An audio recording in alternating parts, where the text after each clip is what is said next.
Welcome to Radicards.com. In this episode, I have joining us Ryan Daly. He's a recovering Nomar Garcia Parra super collector and a current vintage Nolan Ryan collector. And in this episode, we're going to be having a back and forth questions episode. You might be familiar. If not, it's 3 questions. We talk about them for 5 minutes each with standard deviation about 5 minutes for miscellaneous dialogue. So 15 to 20 minutes roughly. So Ryan, thanks for sitting down and joining with me.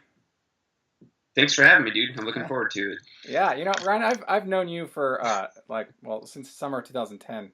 Actually, maybe even late spring 2010. That's about when I had bumped into you at a shop at which I was working there in Buena Park, and we've just kind of become friends ever since. We've gone to shows together and the baseball games together, and just different things. It's been a ride. Yeah, Patrick worked at my childhood baseball card store in Buena Park, Taylor's, and one day I was visiting home from college and I just got the itch to kind of go check out what was for sale, and I hadn't been in several years, and Patrick was behind the counter, so it's really cool. There it is. It's kind of fun, and I don't want to harp this on too long before we jump into it, but Ryan actually works in the same neighborhood that I used to work, but between 2011 and 2013. So it's kind of cool to see Ryan now in his field, kind of living in a place where I used to live. So it's kind of, Ryan and I have this interesting friendship where we've connected on so many different levels. It's really cool. Thank you, Ryan, for sitting with me. I really appreciate it, buddy. It's good to see you. For sure. Great to see you. All right, question number 1 here. When drafting content, when is it necessary to archive content as talking about cards, and when is it necessary to archive content as talking about sports? Yeah, really good question. That was probably the hardest one for me to think about because I don't necessarily draft content a whole lot. I know I've contributed to Radicards very minimally over the years, but I think that when it comes to, you have to sort of delineate, if you're talking about the history of a product and the price of a card, that's more sports cards related. If you're talking about the history of a player or a team, that's just more sports in general related. I've seen some sports blogs try and tackle sports cards.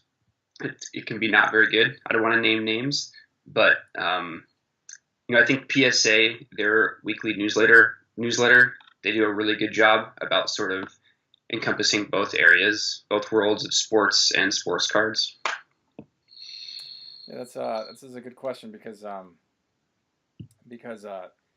when I'm drafting content, I have to pay attention to how I'm positioning the content so that it's, if I'm talking about a player and their stats and their contract, I try to loop in a card just to have a picture, like an image, because sometimes, sometimes I don't always want to go and source an image on online and use it. I want to just use one of my own cards, and so I will go out of my way to make a nice scan and maybe some nice rare card, and then say, okay, this guy was hot back when this product came out, and his career kind of had a bit of a valley, and now it's at a peak again. And I'll talk about where they've gone, and what they've done, and how big their contract is. And to me, that would be more of a sports talk post, because I'm talking not so much about the card. Granted, I loop in the card content maybe as an intro or outro, but the post in general is about the performance of the player. Right. So I could, in fact, because it's talking about cards, archive it as a card. But when I want to talk about the player themselves, their performance, that to me is a more sports talk back and forth with my visitor. For sure. And on the flip side, if you did a post about the 89 Billy Ripken, that would not be a sports post. Right. That would be strictly sports cards. And I think it's important, if you're making content, you have to delineate that, because I'm sure the few Billy Ripken fans out there that are frequently Googling for Billy Ripken, they don't want to read about his card.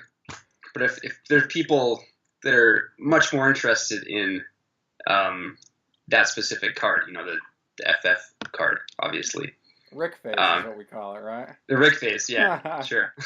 You can bleep it if I accidentally say it. So this is interesting because when we're blogging about a specific, like a manufacturing error, in this case it was intentional, obviously. We're Right, talking about the Bill Ripken, something that was highly publicized and popular for its era because of it, the way it was released, how it was released, what it was when it was released. That to sure, me is sports cards. That to me right, is the hobby. When I talk about, oh, Billy Ripken was, now he's an announcer, sure, I talk about his career as an announcer, and on the bottom it's like, oh, if you like this post, you might also enjoy the fact that Billy Ripken was, showcased on one of the most popular cards in the hobby. right, That to me, in its totality, would be a sports talk piece. Um, sure, this is kind of a fun question to think about because when I'm hundreds of blog posts into Radicards. I've been on Radicards developing content for 7 years now, and well, since 2010, and um, I've had to be strategic about the way I organize the data, organize the content. So you can find it easily, but it's also in its pocket places. right, The fiction books are archived in the fiction shelf. The science books are in the science shelf. And so with Radicards content, any blogger, any writer, anybody who's producing something over the course of time, it becomes strategically recommended to archive in a way that's easy for you as a reader to find the content and me as the producer to organize and reference it when I need to access it again. And this is just, I talk about cards and sports because that's a lot of what Radicards is built around in that capacity. So sure. good stuff, man. I'm glad we got to talk about that. Yeah, I'm glad that you put thought into it because I always hate when I find a blog, whether it's about sports cards or any of my other interests, and like it's only categorized by like month and year, and you're like, well, great. Now I have to maybe April 2015 is what I want to read. Maybe July 2003 is when I read. I don't know. So Yeah, I'm glad that you put the thought into it. thanks, man. Yeah, I made a lot of errors in the beginning, and then I restructured my order in Right. January of 16. I fixed all this backdate like errors that I made on my site. So it's a long process in 2016. But I've been to sites where content is organized by brand of card, and when I search cards, generally I look for like specific individual pieces. I mean, I don't know if that's the best or the worst way to archive content, but on my site, I don't have Yeah. categories for brands. Those are more tagged. Those are at the bottom end of the organizational structure. So good Sure. stuff, man. I'm glad we got to talk about that. Question 2. Should companies continue to produce relic cards featuring pre-war megastars? So, for example, Ruth card featuring a game-worn Ruth jersey or swatch or patch. You know, I feel like the question could be, should companies continue to even produce relic cards? Because it's just so oversaturated, and it's not very original. I mean, I grew up with this stuff, and I'm kind of sick of it. I don't know how you feel about it. I know from a player collector standpoint, you kind of have to live with it sometimes. Um, from a vintage point of view, I'm going to say no, they shouldn't. Um, from a practical and from a historical standpoint, by now there's got to be such a small amount of the really high end game used vintage. Um, the guys from the early 1900s, pre 50s, that stuff just has to be so extremely rare. Why would you want to cut it up and put it into a little card? Well, so that's the point right there, right? Is that, and Yeah, we've tapped on a couple things here that you've mentioned. First one, are relic cards even relevant anymore? sure. Right. Yeah, That's the overall encompassing umbrella question here. I've seen enough of them myself. If I don't see another relic card produced and for the rest of my life, I'll probably be plenty fine. yeah. I think we'd all be. Yeah, But my question revolves around producing relic cards of irreplaceable yeah, relic pieces that should be in Cooperstown. sure. So, like, there won't be another game worn Ruth jersey outside of what we already have. There won't be No, another game used Ruth bat, right? So, should we be chopping this stuff up and putting it into cards? I honestly think that these items are so exceptionally special because of their historical significance that it kind of hurts me to see when like Cobb cards, Wagner cards, Ruth cards, Gehrig cards. I actually don't want to see that. I don't mind Right. cut signatures because it's like, what can you do with a signed check? I Yeah. mean, I think that might be it. And it's just a piece of paper. That makes a Right. little bit more sense to me. But when you're chopping up signed balls, game use pieces of clothing, Right. bats, these things are irreplaceable. Yeah. And so I I prefer not to see them in the hobby, and I would like to see them go away. And what's out there, fine, but I don't want to see any more. That's just my own personal opinion because that stuff belongs in a museum.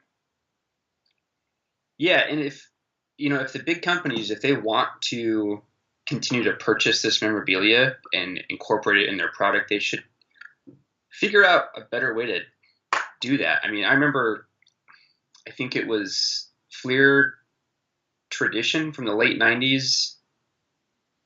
Every pack would come with like a contest card and you could send in an entry. Maybe it wasn't Fleer Tradition, but if you won it, you got like a vintage Brooklyn Dodgers jersey. So if you're going to buy a jersey to give away in your product, like just give the person the jersey or give them something. Don't cut it up into 1,000 little pieces. Do something a little more meaningful than that. And another reason, like from a superficial reason, I'm not in the market for that stuff. I'm never going to be able to own that stuff. So it's just so not on my radar these days. That's a good feedback. You mentioned something about companies taking a more innovative approach to providing product incentives by way of redemptions to get some of these Right. higher end jersey pieces without cutting them up. And how many of us would get a jersey like the whole intact jersey and feel prompted to chop it up? Yeah. No collector would do that. So no, I would be I can feel at least partially confident assuming that collectors wouldn't want to chop up the jersey, so that jersey would still remain intact. And if at some point that the person decides to sell it, it will make its way back into the market. Yeah. So it kind of will just like circle around. And I think that that's certainly a better use of game used memorabilia. Well, customers can still enjoy it without seeing some irreplaceable relic completely, chopped up into just whatever pieces and just shuffled around the hobby. So good stuff, man. I'm glad we got a chance to talk about that one. Question 3. In what ways does committing to a financially significant purchase expand buyer options? It expands your options in a huge way. I mean, I remember when I first got into Nomar big time. Nomar is kind of on the fringe of player collecting, so you can get some pretty nice pieces for not that much money. Mm-hmm. But I've always wanted a Ryan rookie card, and as you remember, Baltimore National 2012, I bought one. It was like $120, $140, which at the time was huge. I just graduated college. I had like no money. I probably shouldn't have been buying a plane ticket cross country in the first place. But once you make that purchase, you kind of realize like it's not that big of a deal. If you're smart about it and you plan for it, you can afford these kind of things. And after I bought that card, my Nomar spending went way up, and I was securing some amazing items, and you just feel comfortable with handing over that kind of cash. And it's hard to do the first time, but I think you got to do it, and just kind of get your feet wet. If you haven't spent more than a couple $100 on a card, you should save up, do whatever you can, just do it.